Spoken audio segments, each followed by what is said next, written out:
bem-vinda a mais um encontro de filosofia. Agora, não coloquei, mas agora a gente está entrando aí na nossa aula 35 e a segunda parte dela, lembrando que nós, ao que tudo indica, terminamos então nossa apostila, que durou os 2 bimestres, na semana que vem. Entre a semana que vem e a próxima a gente já conclui, até porque já estão vindo as avaliações do segundo bimestre.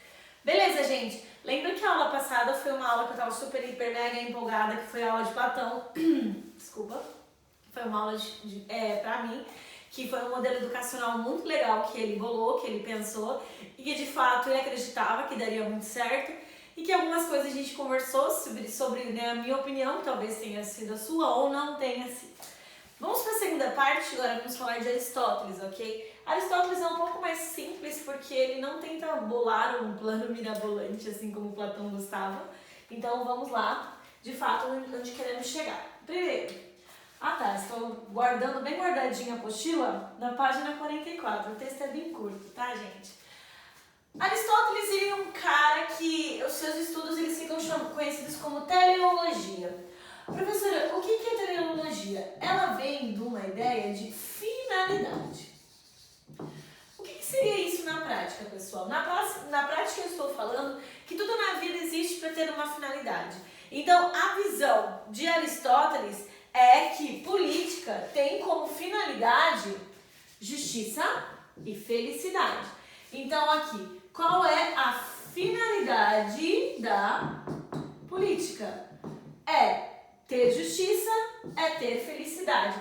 Isso eu coloquei ali na chave a palavra ética, porque isso se confunde muito com a própria ideia de ética, porque lembra na aula que eu dei para vocês que a ética é encontrar essa felicidade através do meio termo. Eu não sei se você se lembra, mas é importante que você pense, e se você não lembra, você olha sua apostila novamente. Ok? E quando Aristóteles ele fala então que a finalidade da política é atingir essas duas questões que é a justiça e a felicidade, a gente já entende que a política é como se fosse um prolongamento da ética. Ok? Aí tem um trecho para você ler na sua apostila.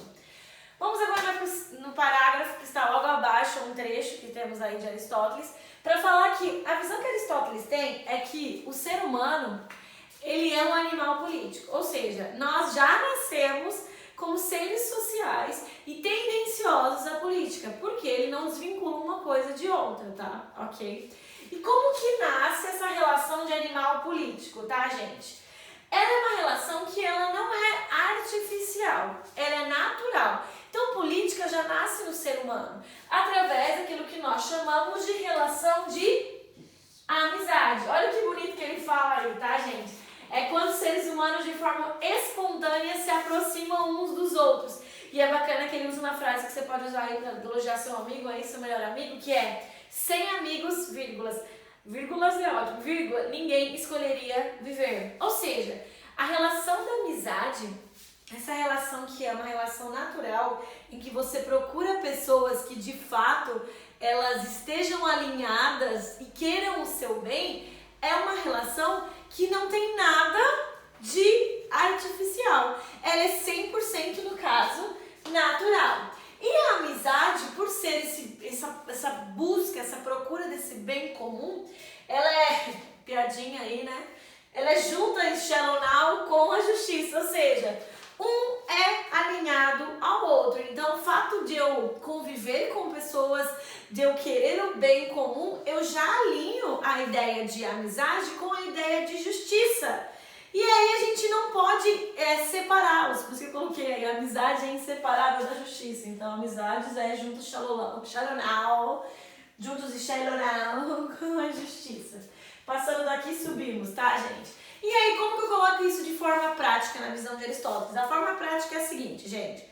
Se eu tenho pessoas justas, eu tenho que entender que justiça na visão de Aristóteles, ela é livre, ou seja, ela depende muito da sua vontade.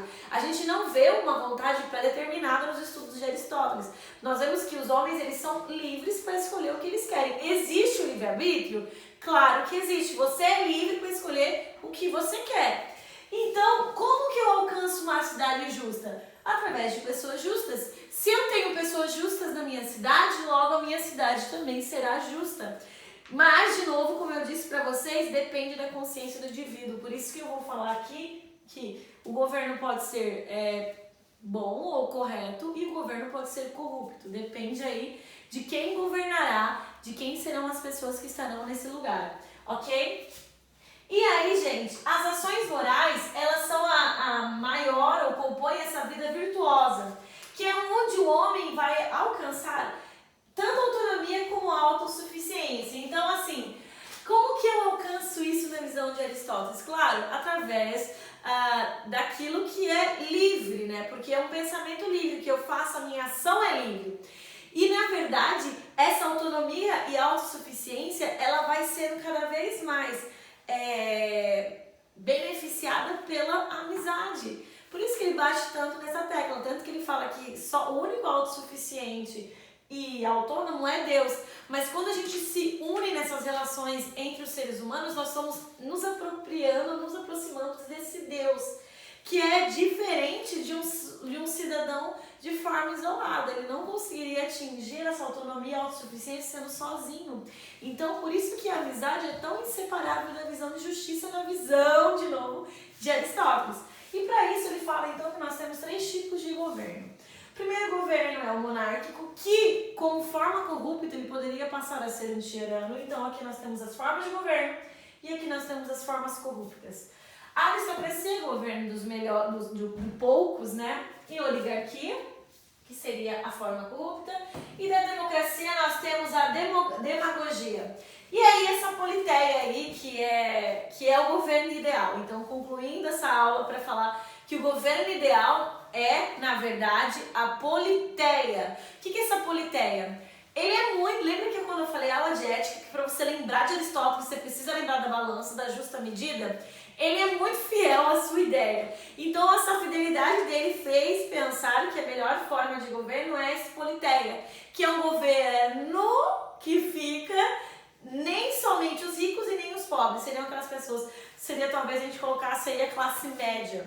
Então, você vê que a politeia estaria na mão dos melhores cidadãos, ou seja, aqueles que possuem, então, uma posição intermediária entre os ricos e os pobres. Então, essa é a visão de governo ideal na visão aristotélica. Você vê que é muito aristocrático se a gente colocar do lado de Platão, porque Platão também fala que só os filósofos poderiam governar. Aristóteles fala que quem poderia governar são os melhores cidadãos, que são eles que estão nessa classe intermediária. Então a gente está concluindo a nossa aula. Obrigada a você que assistiu. Não esquece que você tem tarefa, porque a gente está terminando a segunda parte dessa aula. A gente se vê no próximo encontro. Tchau, tchau!